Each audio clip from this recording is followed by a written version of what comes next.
Hi good morning, क्या हाल चाल है भाई। गेट 2024 रिस्पॉन्स शीट कल आ चुकी थी, तो अभी हम लोग डिस्कस कर रहे हैं बीटी की रिस्पॉन्स के आंसर्स और ये उसका पार्ट 1 है। चलिए स्टार्ट करते हैं। क्वेश्चन नंबर 1 है, which one of the following is an insect cell line. हम बहुत तरह के सेल लाइन डिफरेंट तरह के एक्सपेरिमेंट्स में इस्तेमाल करते हैं। यहाँ पे SF9 है, हैक 293 है, DH5 अल्फा है, CHO है। इसमें से SF9 जो है ये इंसेक्ट की ओवरी से बनाई गई सेल लाइन है और डिफरेंट काइंड के ऐसे पैथोजेंस जो पैथोजेंस इंसेक्ट्स के अंदर ग्रो कर सकते हैं उनके लिए बढ़िया है।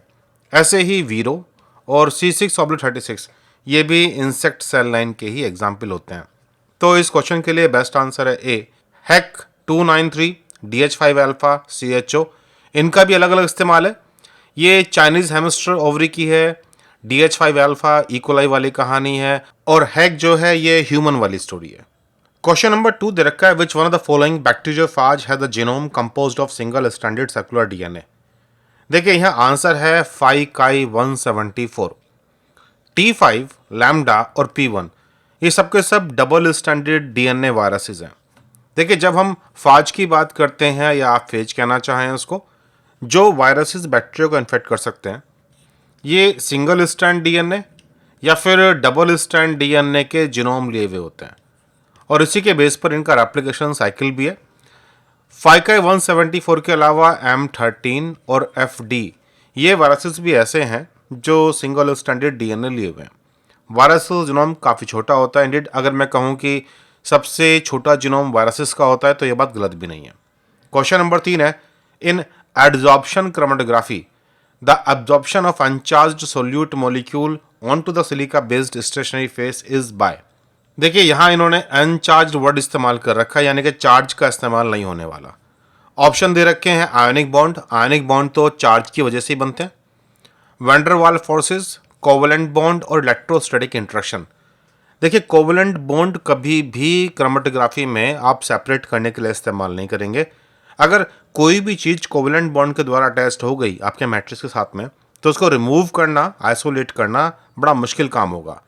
इसलिए जहां कहीं भी रिवर्सिबल रिएक्शन देखना है कोवलेंट बॉन्ड कभी नहीं आएगा। अब रही इलेक्ट्रोस्टैटिक इंटरेक्शन में भी partial positive partial negative charge की कहानी होती है। यहाँ हमारे पास ऑप्शन है वंडरवाल फोर्सेस। एडजॉर्प्शन करने के लिए वैसे भी वंडरवाल फोर्सेस हैं जो इन्वॉल्व होती हैं, तो ऑप्शन नंबर बी है इसका करेक्ट आंसर। जब हम लोग डिफरेंट टाइप की क्रोमेटोग्राफी की बात कर रहे होते हैं तो यहाँ ये भी इंपॉर्टेंट है कि किस प्रिंसिपल के द्वारा क्रोमेटोग्राफिक सेग्रीगेशन होता है। तो यहाँ क्वेश्चन का आंसर आपको मिल गया है, आंसर नंबर बी। अब बात करते हैं नेक्स्ट क्वेश्चन की 4, the relationship that involves the exchange of nutrition between two different species for their mutual growth. Mutual word आ गया, दोनों को एक दूसरे का सहारा बनना है। भाई एंटागोनिज्म में तो एक फायदा लेता है और दूसरे को नुकसान होता है। पैरासिटिज्म में भी मोरलेस ऐसी स्टोरी है। कमेंसलिज्म में एक दूसरे का साथ देते हैं बट एक को फायदा नहीं होता ना ही नुकसान होता। जबकि सिंट्रोपिज्म वो है जहां पर दोनों एक दूसरे पर डिपेंड कर रहे हैं। जैसे कि मान लीजिए कि एक मेटाबोलाइट को एक किसी सबस्ट्रेट में प्रोडक्ट में कन्वर्ट कर रहा है जिसे इस्तेमाल कर सकता है दूसरा, और दूसरा उसे कन्वर्ट कर रहा है किसी फॉर्म में जिसे इस्तेमाल कर सकता है पहला। तो यहाँ दोनों मिलजुल कर काम करते हैं। तो ऑप्शन नंबर सी इसके लिए ज़्यादा प्रोबेबल आंसर है एज कम्पेयर टू बाकी सबके। अब आती है बात क्वेश्चन नंबर 7 की, जिसमें क्रैब साइकिल जिसे आप TCA भी कहते हो उसके बारे में पूछा गया है।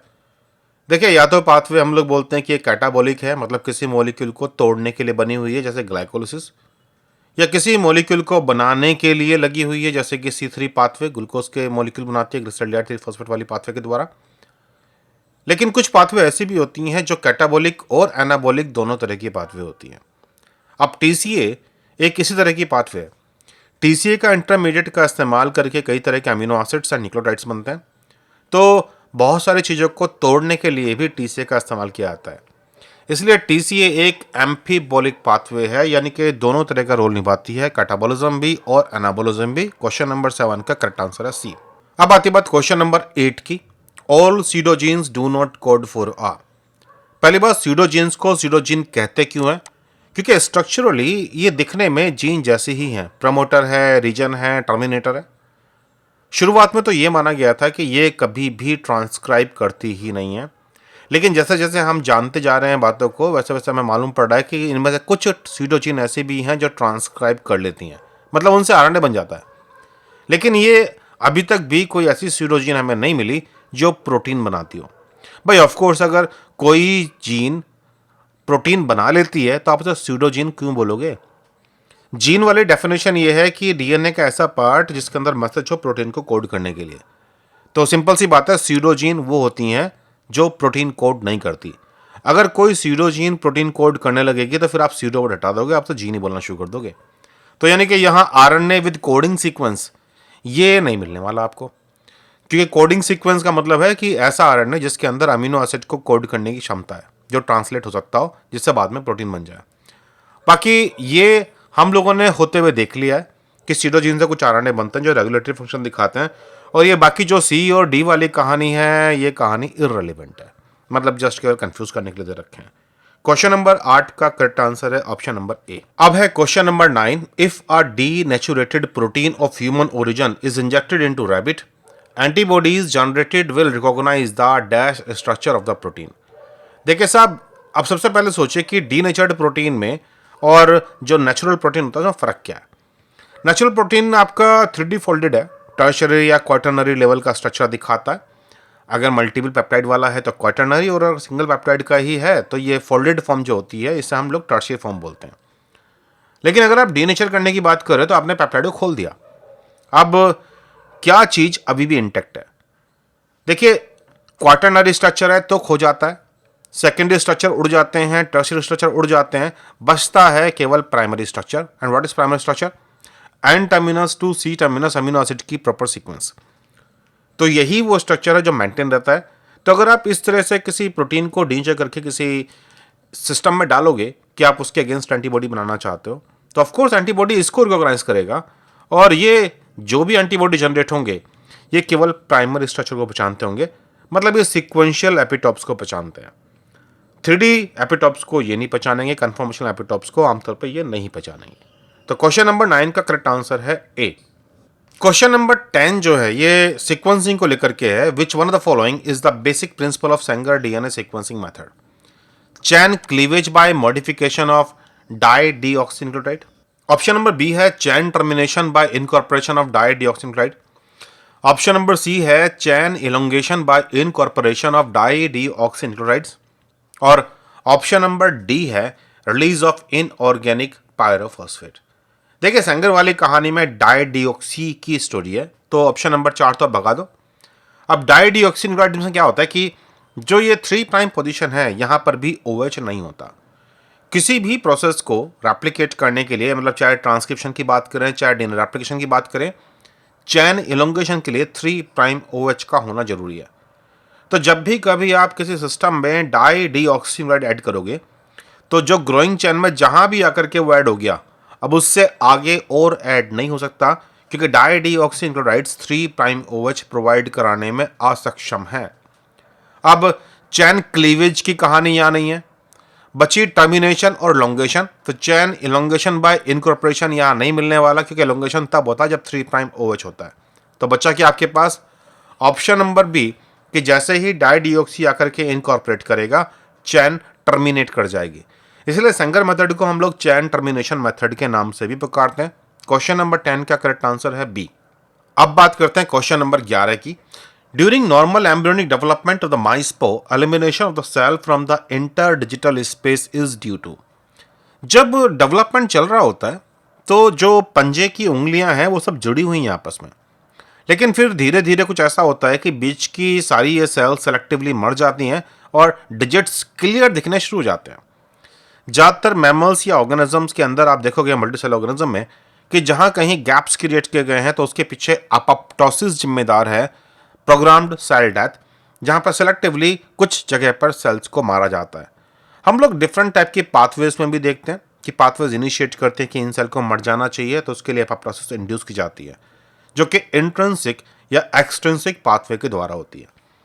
नेक्रोसिस भी सेल डेथ के साथ ही एसोसिएटेड है, लेकिन ये ब्लडी बहुत बुरी तरीके से मारामारी वाली कहानी है। सेल फट जाती हैं आमतौर पे इंजरी के दौरान, या फिर कई बार रिस्पॉन्स जो आपका इन्फ्लेमेशन रिस्पॉन्स होता है उसमें नेक्रोसिस देखने को मिलता है।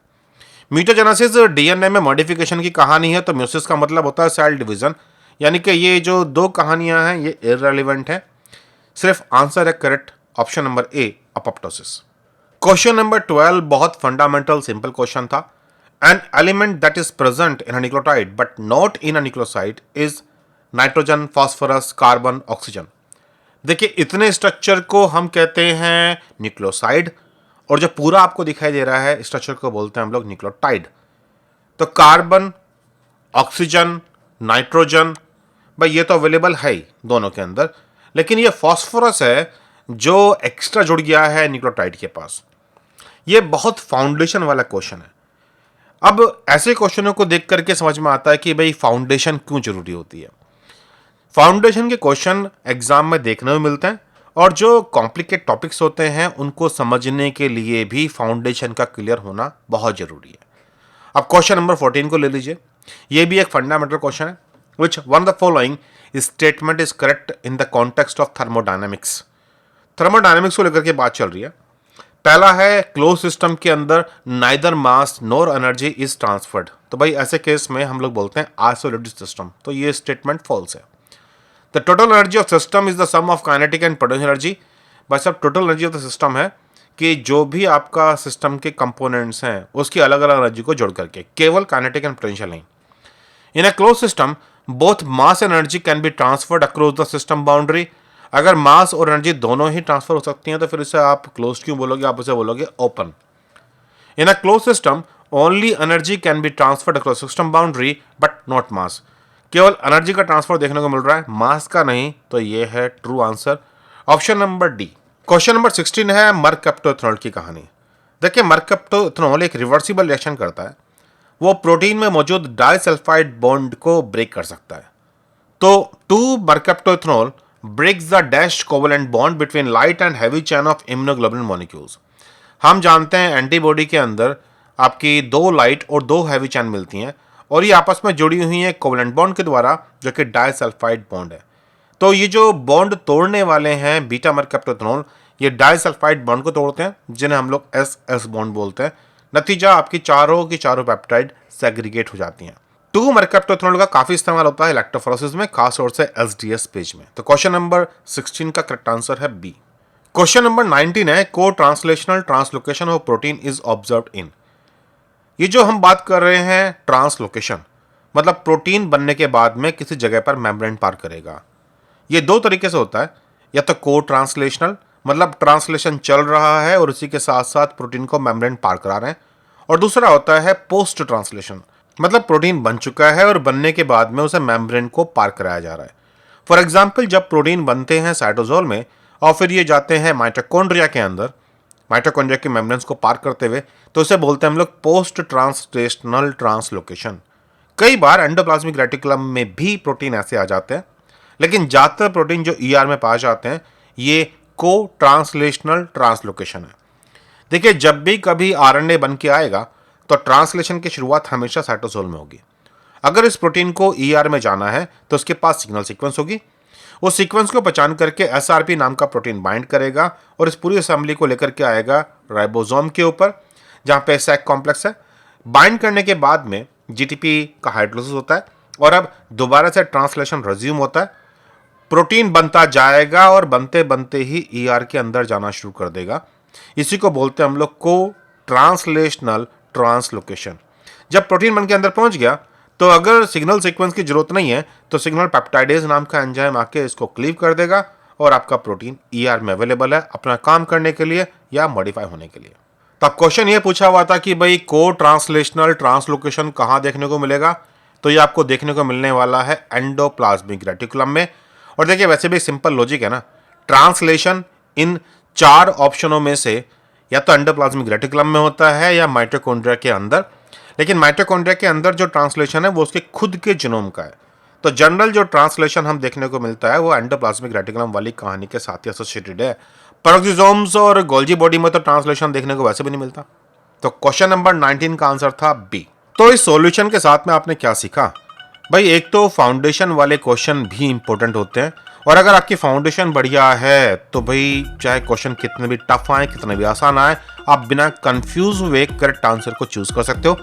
सिंपल आसान एग्जाम होते हैं, बशर्ते कि आपकी पढ़ाई ठीक से हो।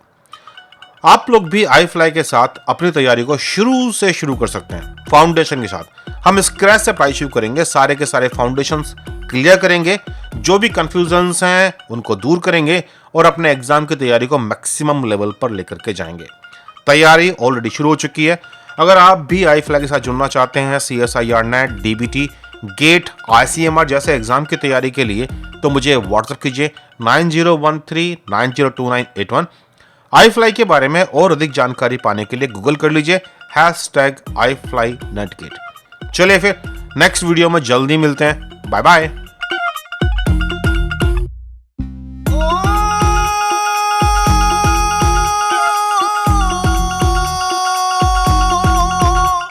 तेरे मन दा मालिक तू, ओ भाई नू चिमड़े गत ते दे नक ते चढ़िया रोश, भाई नू चिमड़े गत ते दे नक ते चढ़िया रोश। ओ जिन्नू पैंदी भूत दी डांगे ओनू ना रहिंदा कोई होश, पैंदी भूत दी डांगे ओनू ना रहिंदा कोई होश। जे सोच ने कड्डी खुंडी तेरा मिट्टियों मिट्टी ज्ञान,